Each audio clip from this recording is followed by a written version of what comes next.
मेरे घर पे आई दोनों मैडम, 4 आदमी थे साथ में। उन्होंने मेरे घर के आते ही दरवाजे बंद कर लिए। ये नीलम मैडम की भाभी है, सुनीता मैडम। नीलम मैडम कौन है? नीलम मैडम उसकी ननंद है। तो उन्होंने मेरे को पैसे दिए 8,40,000 रुपये। इन्होंने कहा आज ही आ जा तू शाम को 4 साढ़े 4 बजे के करीब। तो मैं चला गया। एक व्यक्ति हमारे साथ मौजूद है जिनसे हमें जानने का मौका मिलेगा कि लेबर कोर्ट जो है किस तरीके से काम करते हैं, खास करके तब जब काम जो है किसी मिस्त्री या मजदूर का होता है। अपना नाम बता दीजिए। मेरा नाम सतपाल उर्फ लक्की। क्या मसला क्या है आपको?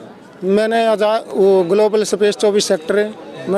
मैंने सुनीता मैडम और नीलम मैडम के कहने से सुनीता मैडम की कोठी बनाई थी। कौन है ये दोनों, नीलम मैडम और सुनीता मैडम कौन है? ये नीलम मैडम की भाभी है सुनीता मैडम। और नीलम मैडम कौन है? नीलम मैडम उसकी ननंद है। और नीलम मैडम के कहने से मैंने ये कोठी बनाई थी। मेरी पेमेंट तकरीबन बनी थी 17 लाख के करीब। अच्छा। तो उन्होंने मेरे को पैसे दिए 8,40,000 रुपये। और फिर वो मेरे को पैसे देने से इनकार कर दिया। तो मैंने इस बारे में चंडीगढ़ लेबर कमिश्नर का रिपोर्ट लगाई। तो वहाँ से मेरी रिपोर्ट यहाँ पे लेबर कोर्ट में, हाँ हिसार की लेबर कोर्ट में आ गई। तो यहाँ पे हमारे को तारीख दे दी गई 4।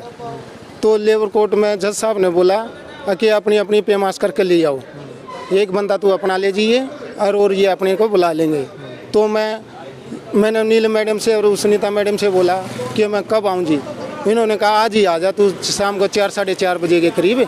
तो मैं चला गया अपनी वाइफ को लेकर। मैंने सोचा कि कोई इल्ज़ाम ना लगा दे, क्योंकि वो मेरे से पहले बोल रही थी हम तेरा नाम मानानी का दावा लगाएंगे। जान रहे हैं।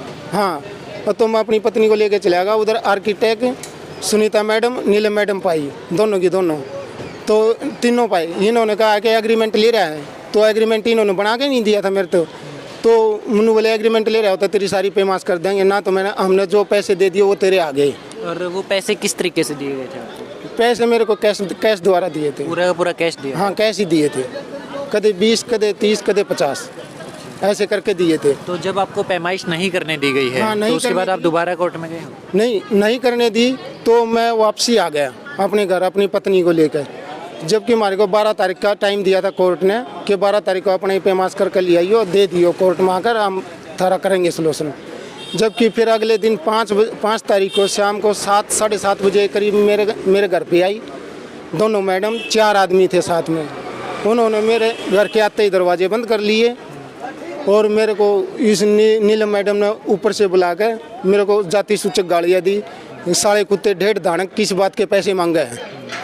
तो इन्होंने भीतर 2 बंदे तो गेट पर खड़े हो गए, 2 हमारे को अंदर ले गए भीतर और दोनों मैडम अंदर थी। फिर नीलम मैडम ने मेरे को 4-5 थप्पड़ मारे। बोले साले ढेड़ किस बात के पीछे मांगे हैं, ये तेरे पैसे तेरे ही लगा देंगे। पुलिस मारी घर की, सब कुछ हमारा घर का है। फिर इस बारे में मैंने रिपोर्ट दी एसपी साहब के। माँ जी मेरे घर पे आए थे मारने पीटने और मेरे को जाति सूचक गाली दी। तो एसपी साहब ने रिपोर्ट भेजी डीसी साहब को। इसका रिपोर्ट का कोई आपके पास कागजी प्रूफ है? रिपोर्ट हाँ, है मेरे पास। आपने दर्ज करवाई हुई है कागज लिख करके? ठीक है। तो नीलम डीएसपी साहब ने मेरे को बुलाया था। तो मैं डीएसपी साहब के घर वहाँ पे गया ऑफिस में। मेरे पास जाति प्रमाण पत्र नहीं था। तो उन्होंने बोले जाति प्रमाण पत्र ला जब तेरी कार्रवाई होगी। तो उधर मेरी कोई कार्रवाई नहीं हुई। फिर मैं जाति प्रमाण पत्र बनवाने गया अपने गांव, वहाँ से जाति प्रमाण पत्र बनवाया। फिर मैंने को वहाँ पे डीएसपी साहब को दिया, अशोक डीएसपी को। तो उन्होंने फिर भी मेरी कोई कार्रवाई नहीं करी। फिर इस बारे में मैंने रिपोर्ट यहाँ पे दी ना, फिर दोबारा से एसपी को दी, फिर भी मेरी कोई कार्रवाई नहीं हुई। फिर तीसरी बार मैंने आईजी को दी है, तब भी कोई एक्शन नहीं लिया पुलिस ने। अब बताओ। 12 तारीख को गए कोर्ट में, जो श्रम तो उस दिन जज साहब की छुट्टी थी। 12 तारीख को जज साहब की छुट्टी थी। तो उस दिन हमारी कोई कार्रवाई नहीं हुई। फिर 20 तारीख को हमारे को टाइम दिया। उधर सुनीता मैडम आई, नीलम मैडम नहीं आई। उन जज साहब ने उसने लेबर इंस्पेक्टर ने लिख के दे दिया था कि उन्होंने लिख के दे दिया था हमारे बयान करके कि अपना दावा डाल दिया जाए।